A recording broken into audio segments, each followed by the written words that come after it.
एक नगर में एक धनी व्यापारी रहता था। उसकी 3 बेटियां थीं। बड़ी बेटी का नाम अहल्या, मंझली का नाम अदिति और सबसे छोटी बेटी का नाम परी था। तीनों बहनों में परी सबसे सुंदर थी। इस कारण उसकी दोनों बड़ी बहनें उससे जला करती थीं। स्वभाव से परी नम्र और दयालु थी, जबकि दोनों बड़ी बहनें गुस्सैल, लालची और स्वार्थी थीं। एक दिन व्यापारी को यह संदेश मिला कि उसके सामानों से लदे जहाज समुद्री तूफान के कारण समुद्र में डूब गए हैं। इस खबर से व्यापारी को बहुत बड़ा झटका लगा, क्योंकि इससे उसका बहुत बड़ा नुकसान हुआ था और उसका पूरा व्यवसाय बर्बाद हो चुका था। घर को छोड़कर उसके पास कुछ भी न बचा। अब वे लोग गरीबी में जीवन काटने को विवश हो गए थे। आलीशान जीवन जीने की आदि व्यापारी की दोनों बड़ी बेटियां इन हालातों के लिए पूरा दिन अपने पिता को कोसती रहती और शिकायतें करती रहती थी। वे दोनों घर का कोई काम नहीं करती थी, लेकिन परी इन हालातों में भी खुश थी। वह पूरे दिन घर का काम करती और साथ ही अपने पिता को भी खुश रखने की कोशिश करती थी। कुछ महीनों बाद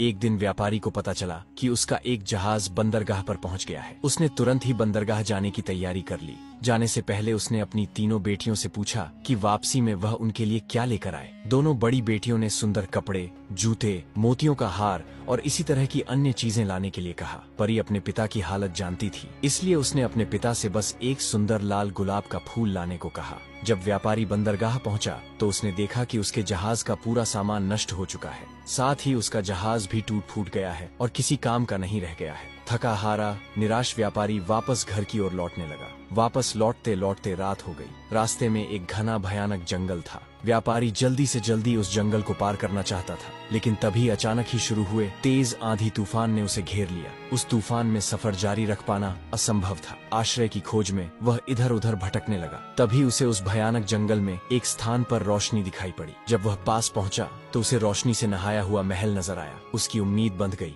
और उसने सोचा कि रात गुजारने के लिए मुझे यहाँ जरूर आश्रय मिल सकता है। वह महल के दरवाजे के पास पहुंचा, देखा कि वह खुला हुआ है। उसने वहां से आवाज लगाई, किंतु कोई बाहर नहीं आया। साहस बटोरकर वह अंदर चला गया। अंदर पहुंचकर उसने फिर से पुकारा, किंतु फिर भी कोई नहीं आया। वह महल बड़ा ही विचित्र था। पूरा महल रोशनी से जगमगा रहा था। खाने की टेबल लजीज पकवानों से सजी हुई थी, लेकिन वहां कोई भी नहीं था। लंबी यात्रा के उपरांत व्यापारी को जोरों की भूख लगाई थी, इसलिए वह चुपचाप भोजन करने लगा। भोजन करने के बाद वह जिज्ञासावश महल की सीढ़ियां चढ़कर ऊपर पहुंचा, जहां उसने देखा हर कक्ष सुंदर रीति से सजे हुए थे। वह थका हुआ था, इसलिए वह एक कमरे में जाकर नरम बिस्तर पर सो गया। सुबह जब वह सोकर उठा तो उसे अपने बिस्तर के पास नए कपड़े दिखाई पड़े, तो वह नहा धोकर उन कपड़ों को पहनकर तैयार हो गया। जब उसने खिड़की से बाहर झांक कर देखा कि मौसम साफ हो चुका है और सोचा कि अब मैं अपनी यात्रा फिर से शुरू कर सकता